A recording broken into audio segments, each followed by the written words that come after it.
Hashtag Grug explains, how Grug get mud off Grug body.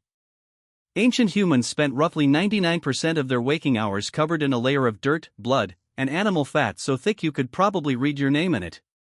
You are Grug. You have been hunting. You have killed something. You are also covered in that something. So how do you get clean? The answer is, you mostly do not. And that is the entire episode. But wait. There is more, because Grug is nothing if not thorough, and also because Grug is still mad about that mammoth situation from last time, which we will get to. Let us set the scene. You are living maybe 50,000 years ago. Hygiene is not a word you know. Soap will not be invented for another 40,000 years or so, which means your ancestors will be dead for 40,000 years before anyone figures out that rubbing dirt and animal fat together makes things cleaner. Think about that. Your entire bloodline lives and dies in mud. Your children smell like your children. Your children's children accept this as normal. The concept of fresh does not exist. Grug does not shower. Grug does not bathe. Grug does not own a washcloth. But Grug does have 5 methods for getting less filthy, and we are going to rank them from barely effective to slightly less disgusting. Method 1, the rock scrape. This is Grug's primary tool. Grug finds a sharp rock, and Grug scrapes his own body like he is cleaning a hide for a blanket. Except Grug is the hide. Imagine taking a piece of pumice and dragging it across your entire body, head to toe, every few days. You are not removing dirt. You are removing the top layer of dirt along with some skin. Your body bleeds a little. This is fine. This is cleaning. Grug is clean now. Grug smells like blood and dirt instead of just dirt. Upgrade. The ancient record suggests humans did this regularly, which means either they enjoyed the sensation of being gently abraded, or they understood on a basic level that less visible filth meant fewer parasites. Probably both. Probably Grug just accepted that his epidermis was a renewable resource. Method 2, sand. After Grug scrapes off the top layer of himself, Grug rolls around in sand. This sounds insane. This is because it is insane. But sand is abrasive, and it sticks to the grease on Grug's body, and when Grug eventually brushes it off, some of the grease comes with it. Grug is now drier. Drier is better than wetter when you are covered in fat. This is the logic of a person who has never heard the word lotion. Imagine doing this in your apartment right now. Rolling around on your kitchen floor covered in chicken fat and then brushing sand off yourself. Your landlord would evict you. Grug's landlord is a saber-toothed tiger, so Grug avoids that problem by living in a cave. Here is where it gets interesting. Grug often mixes that sand with animal fat. Yes. Grug removes fat by adding fat. This sounds like a failure, and it is, but it is also a feature. The fat mixture acts like a sunscreen and an insect repellent. Mosquitoes do not want to land on you if you are coated in a protective layer of rendered bare. You are protecting yourself from disease and parasites by making yourself more horrible to touch. This is peak Grug logic. Grug get uncomfortable to save Grug life. Method 3, water. If Grug lives near a river, Grug will occasionally jump in it. This is the closest Grug gets to an actual shower, and it accomplishes almost nothing. You cannot wash away grease with just water.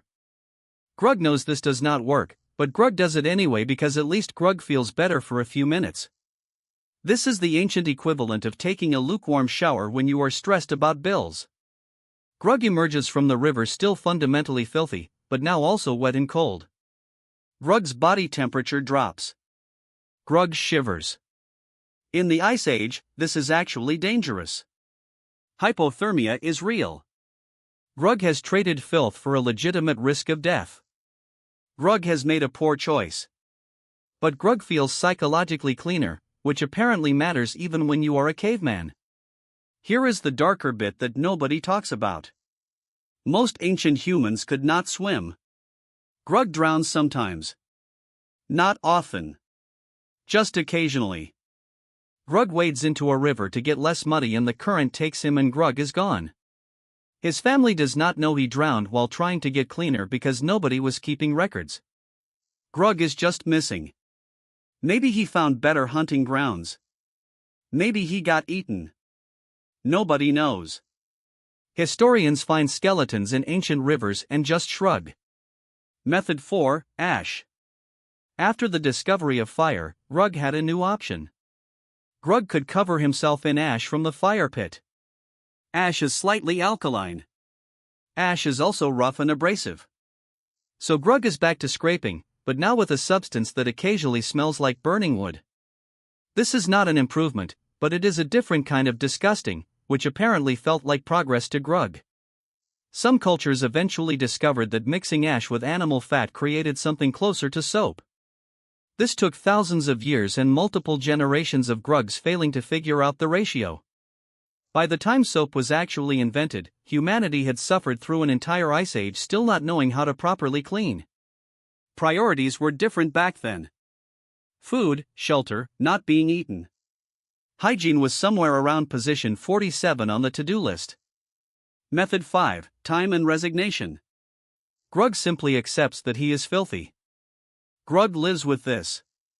Grug dies with this. Nobody in Grug's tribe mentions it because they are all the same level of disgusting. This is not a method. This is surrender. But it is also the reality for probably 80% of human history.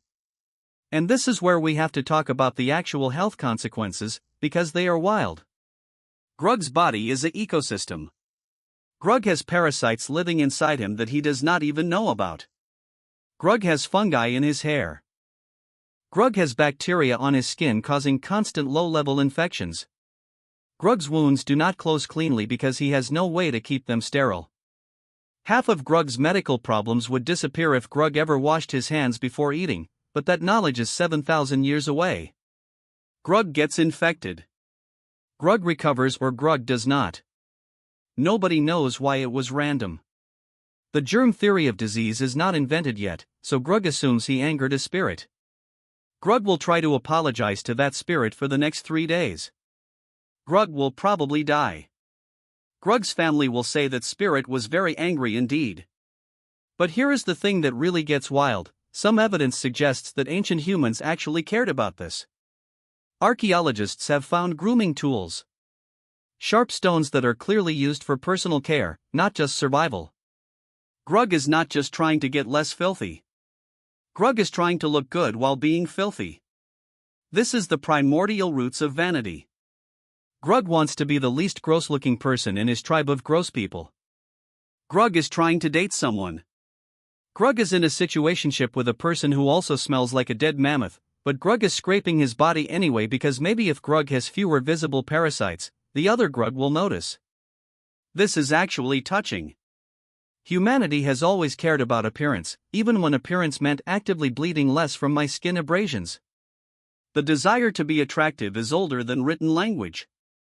It is older than agriculture. It might be older than complex speech.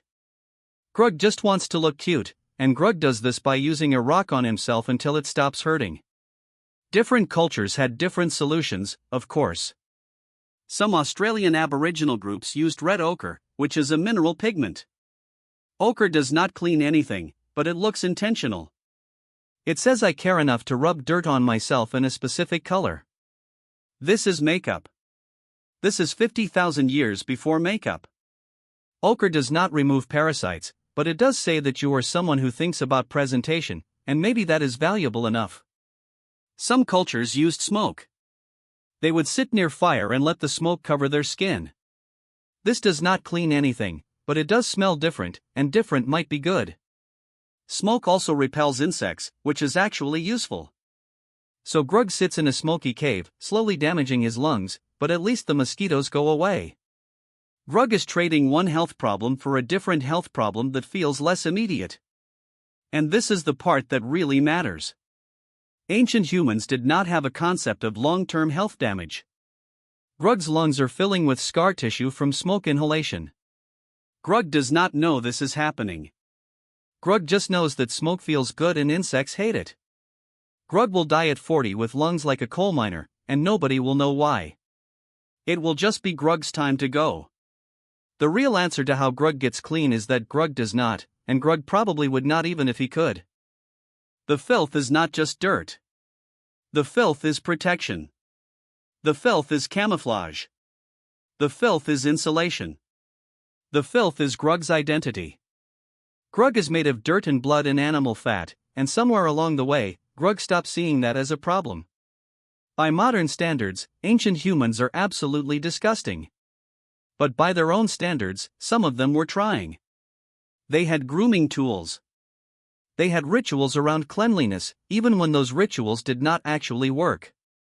They cared about looking better relative to their tribe, which is honestly a very human thing to do. So the next time you take a shower, remember that Grug is scraping his body with a rock while sitting in smoke. Remember that Grug thinks rolling in sand with animal fat is an upgrade. Remember that Grug's still mad about the mammoth. And remember that Grug is happy with this. Grug does not know what clean is. Grug only knows less filthy. Grug is still mad about the mammoth, by the way. If you want to know what Grug eats, or how Grug poop, or why Grug keep hitting himself with a stick, subscribe. Grug Explained next week.